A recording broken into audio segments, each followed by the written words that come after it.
सर्वांना नमस्कार. स्वागत आहे श्रवणगंधा या आपल्या यूट्यूब चॅनलवर. कथा आवडली तर लाईक करा आणि चॅनलवर नवीन असेल तर सबस्क्राईब करा. तुझं माझं जमेना, तुझ्या वाचून करमेना भाग 24. हो, गाजर बीट आहेत. मला किसून द्याल का? मी बटाटे उकडायला लावते, मस्त कटलेट करते, मुलांना आवडतील. पीठ आहेत का? नाहीतर जेवढ्या भाज्या आहेत त्या मला किसून द्या, मी करायला घेते. माया आणि आशा दोघी कामाला लागल्या. मुलांचं खाणं करून झाल्यावर माया पदरानं घाम पुसत खाली बसली. तेवढ्यात आशाचा फोन वाजला. फोनवर बोलून झाल्यावर तिचा चेहरा उतरला. ती टेन्शनमध्ये आली. काय झालं ताई? माझ्या मुलाला ताप आला आहे. घरात सासूबाई एकट्याच आहेत. त्यांना झेपत नाहीये त्याची काळजी घ्यायला, आशा बोलत होती. मग तुम्ही जा घरी, त्याला दवाखान्यात घेऊन जा. इकडचा स्वयंपाक काय राहिला आहे? पिठलं, भात आणि भाकरी. घरचे सगळे खातील ना? हो, फक्त थोडं वरण कोशिंबीर करा.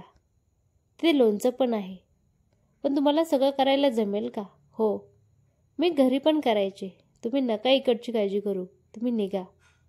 आशा निघाली. ती निघेपर्यंत मायाने एक डब्बा भरला. त्यात थोडे कटलेट ठेवले. घरी गेल्यावर तुमच्या मुलाला द्या, त्याला आवडतील. नजरेनेच मायाचे आभार मानून आशा निघाली. आशा जाताच मायाने पदर खोसला. तिने कुकर लावला आणि भाकरीचं पीठ मळायला घेतलं. आशाताई, आशाताई, अर्जुन हाक मारत आला. कोणीच उत्तर दिलं नाही हे बघून तो थेट स्वयंपाकघरात आला आणि येऊन तिथेच थांबला. आशाताई, चहा मिळेल का? ओरडतच अर्जुन स्वयंपाकघरात आला आणि आत येऊन तिथेच थबकला. स्वयंपाकघरात आशा नव्हती. तिथे माया कांदा चिरत होती. कमरेला खोसलेला पदर, सैल वेणीतून गालावर रुळत असलेले बटा, कांद्यामुळे डोळ्यातून येणारं पाणी उलट्या हातानं पुसत होती. अर्जुन कितीही वेळ तिच्याकडे बघत राहायला तयार होता. पण परत एकदा त्याचा फोन वाजला. फोनच्या आवाजाने मायाचं लक्ष त्याच्याकडे गेलं. तुम्ही इथे? ती पुढे काही बोलणार तेवढ्यात अर्जुनने फोन उचलला होता. बोल पार्थ मित्रा, कसे तुझे आभार मानू? तुम्ही एकदाचा होकार दिलात म्हणून आम्ही इथे यायला निघालो, नाहीतर आमच्या मातोश्रींनी हाडं खिळखिळी केली असती रे. समोरून पार्थ बोलत होता. अर्जुन मात्र त्याचं बोलणं ऐकताना मायाकडे एकटक बघत होता. त्याच्या नजरेनं माया मात्र अस्वस्थ झाली होती.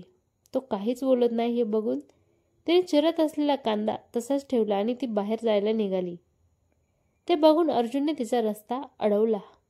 चहा होता मला, तो हलक्या आवाजात म्हणाला. चहा तर मला पण हवा आहे रे, पण इथे रस्त्यात थांबलो तर यायला उशीर होईल आणि मग आई जे फोनवर चावेल ना, कानातून रक्त येईल माझ्या. अर्जुन आपल्याशी बोलतो आहे असं वाटून पार्थ बोलतच राहिला. आलं टाकून. मायाचा आवाज पार्थला ऐकू गेला. सध्या मला ना मी प्राण प्रेम चोपडा असल्यासारखं वाटतंय. पार्थ तिथून बोलला का? कारण जेव्हा जेव्हा तुम्ही दोघं असतात तेव्हाच मी तुला फोन करतो आहे. माफी असावी सरकार. पार्थ नाटकीपणे बोलला. असं काही नाहीये. नुकताच घरी आलो आहे. तुझ्या चिडलेल्या ग्राहकाला भेटलो, त्याची समजूत काढली, त्यांच्याकडून ऑर्डर मिळवली आणि आत्ता घरी आलो आहे. अर्जुनने स्पष्टीकरण दिले. तो बोलत असतानाच नजर अजूनही मायावरच होती. ओके, उद्यापासून मी आहे तिथे. मी करतो सगळं मॅनेज. आणि अर्जुन? पार्थचा आवाज एकदम गंभीर झाला. काय? Thank you for this break. मला माहीत नव्हतं, पण माझ्यासाठी खूप गरजेचा होता हा ब्रेक. जवळजवळ 4 वर्ष आपण सतत काम करतो आहोत, एकही दिवस सुट्टी न घेता.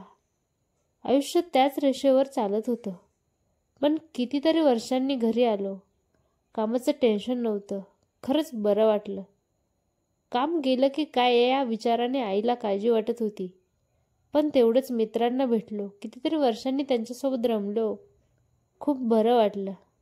मी तिथे आलो ना की तसं कसं मला जबरदस्ती सुट्टीवर पाठवलं तसं मी सुद्धा तुला पाठवणार. तयार राहा. उद्या ये मग बोलू. अर्जुन फोन ठेवत म्हणाला. माया खलबत्त्यात आलं ठेचत होती. आता त्याची नजर तिच्या साडीकडे गेली. साडीचा रंग बघून नकळत त्याच्या चेहऱ्यावर हास्य उमटले. ते नेमकं मायाने बघितलं. आपल्या आलट ठेचायला तो हसतो आहे असं तिला वाटलं. हसायला काय झालं? तिने रागाने विचारलं. कोण हसते? अर्जुनने तिला उलट विचारले. तुम्हीच तर हसताय, कपाळावर आठी पाडत माया म्हणाली. तुझ्यावर हसण्यासारखं काही आहे का? अर्जुनने तिलाच विचारलं. तुमच्याशी बोलण्यात काहीच अर्थ नाही. तुम्ही चहा घ्या आणि जा बरं इथून. सगळे याच्यात मला स्वयंपाक करून ठेवायचा आहे. माया वैतागून म्हणाली. एक मिनिट, तू का सगळा स्वयंपाक करणार? आशाताई कुठे गेल्या? अर्जुनने विचारले. त्यांच्या मुलाला ताप आला म्हणून मी पाठवलं त्यांना घरी. चालेल ना? मगाशी त्याच्याशी वाघीण म्हणून भांडणारी आता मांजर झाली होती. अर्जुनला त्याची मजा वाटली. सहसा कोणाचीही जास्त न बोलणाऱ्या त्याला आता तिची मस्करी करायची हुकी आली. बाबांना विचारलं होतं? त्यांनी गंभीरपणे विचारलं. नाही, बाबा अजून आलेच नाहीत. माया थोडी घाबरलेली होती. वहिनींना माहिती आहे? मी आले तेव्हा त्या बाहेर गेल्या होत्या. मग खा आता बुन्नी.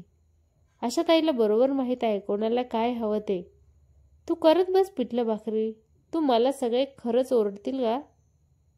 मग कुणी सांगितलं होतं स्वतः निर्णय घ्यायला? त्यांच्या मुलाला ताप आला होता. मग काय सांगायला हवं होतं? माया जवळपास रडणारच होती. तोपर्यंत मुलं तिथं धावत आली. काकी? दोघांनी तिला मिठी मारली. कुठं गेला होता तुम्ही? मायाने दोघांना प्रेमाने विचारले. आधी आमची ट्युशन होती, मग आम्ही मित्राकडे गेलो. तिथे आमचा ग्रुप आला होता. तिथे खूप मस्ती केली. आता त्यांच्या ड्रायव्हरने आम्हाला घरी सोडलं. मुलं मायाला सगळं सांगत होती. ती पण कौतुकाने ऐकत होती. मम्मा नाही का आली? आरवने विचारले. नाही रे बेटा. काय झालं? मायाने विचारले. मला भूक लागली आहे, आरव म्हणाला. मी देऊ का काही खायला? मायाने विचारलं. चालेल. मॅगी की पास्ता? अद्वैतने विचारले. बर्गर? तू आत्ता मागवणार? अद्वैतला आश्चर्य वाटलं. नाही, तुम्ही हातपाय धुवून येईपर्यंत तयार ठेवणार. माया अर्जुनकडे बघत म्हणाली. ओके, आलोच. चल आरव. अद्वैत आरवला घेऊन खोलीत गेला. मायाने अर्जुनकडे बघितले. माझा चहा मिळाला तर मी पण जाईल. अर्जुन तिकडच्या ओट्यावर बसत म्हणाला. बाहेरून आल्यावर त्याला असंच ओट्यावर बसलेलं बघून मायाला त्याचा राग आला. पण शेवटी हे घर त्याचं होतं आणि ती तिथे नवीन होती. काहीच न बोलता तिने चहा गाळून कप अर्जुनसमोर धरला. फक्त चहा. तो अजूनही तिची खेचत होता. म्हणजे? यासोबत काही खायला नाही का? चहा घ्या, कपडे बदलून येईपर्यंत तयार ठेवते. चहा घ्या, कपडे बदलून येईपर्यंत तयार ठेवते. माया कामाकडे वळत म्हणाली. आता तिची भरपूर मस्करी झाली हे समजून अर्जुन तिथून उठला. तो खोलीत गेला. त्याने खोलीतील लाईट्स लावल्या. ही आपलीच खोली आहे का? या विचारात तो पडला. खोलीतले बदललेले पडदे, चादरी, कोपऱ्यात ठेवलेली फुलदाणी, बाल्कनीतून येणारा मंदसा सुहास. तो बाल्कनीत गेला.